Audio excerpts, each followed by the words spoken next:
চাই আলহামদুলিল্লাহ যে এখন পর্যন্ত মনোনয়নের যে যাচাই বাছাই প্রক্রিয়াটা অত্যন্ত শান্তভাবে এবং সুন্দরভাবে হয়েছে জন্য আল্লাহ তাআলা শুকরিয়া আদায় করছি।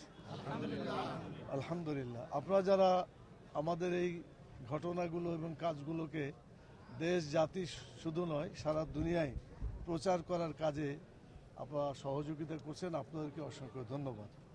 আমাদের প্রতিক্রিয়া হলো বাংলাদেশে দীর্ঘদিন গণতন্ত্রের অভাব। 2014, 2018, 2024 এগুলো কোনো নির্বাচন ছিল না। বলা যায় যে গণতন্ত্রের প্রতি একটা অবিচার ছিল। সেখান থেকে উত্তীর্ণ হওয়ার জন্য আজকে 2024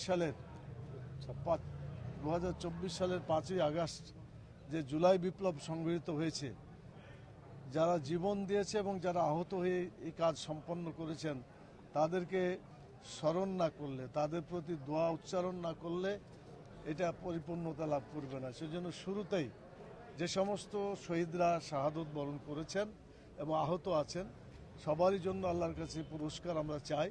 শহীদদের শাহাদাত যেন আল্লাহ কবুল করেন এবং যারা আহত হয়ে আছে এখনও আছে চিকিৎসাধীন, আল্লাহ তাআলা দ্রুত তাদেরকে সুস্থ করে আমাদের মাঝে ফিরিয়ে দিন। এর দ্বিতীয় কথা যেটা আমি বলতে চাই, আমাদের দেশে গণতন্ত্রের চর্চাটা চড়াই উতরাই হয়েছে। কেয়ারটেকার সরকারের অধীনে নির্বাচন হয়েছে, মোটামুটি ভালো ছিল। এর পরবর্তীতে নির্বাচনগুলো সুবিধা হয়নি। সেজন্য জনগণ, গোটা দেশবাসী 18 কোটি মানুষ অপেক্ষা করছে একটা ভালো নির্বাচন যাতে হয়। এখানে কোনো খারাপ কোনো লোক যাতে নির্বাচিত না হয়, যাদের সব কিছু মিলেই অতীতে পরিচিত হয়ে আছে, যারা মানুষকে হত্যা করেছে, খুন গুম থেকে শুরু করে এবং চাঁদাবাজি থেকে শুরু করে মানুষের উপর বিভিন্ন অত্যাচার যারা করেছে, যারা অপরাধী তাদের বিচার হওয়া দরকার ছিল।